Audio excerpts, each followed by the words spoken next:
Hello everyone, welcome to our channel Login8. In this video, I will guide you on how to set up automatic payments with State Farm. So if you want to set up automatic payments with State Farm, follow the simple steps and you'll be able to do it. First of all, open any browser of your choice. Here you can see I've opened Google Chrome.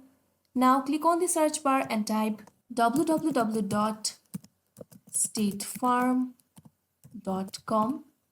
Press enter. Now here you can see you'll be led to the official website of State Farm. If you want to set up automatic payments, first of all you need to make sure you're logged into your account. If you want to log into your account, simply click on the login option you can see over here. Now you'll have to enter your credentials so that you can be logged into your account. Enter your user ID. Also enter the password. Now all you have to do is click on login.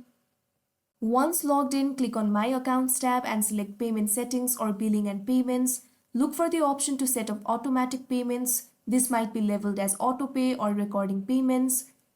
Provide your bank account or a credit or debit card details. Double check the information for accuracy. Now select how often you want the payment to be made, monthly, quarterly, and confirm your billing preferences. Review and confirm your setup. You will receive a confirmation email or notification once autopay is activated. After you follow these steps, you'll be able to set up automatic payments. That is how you set up automatic payments with State Farm. I hope you found this video helpful. Thank you for watching. Make sure to like, share and subscribe to our channel.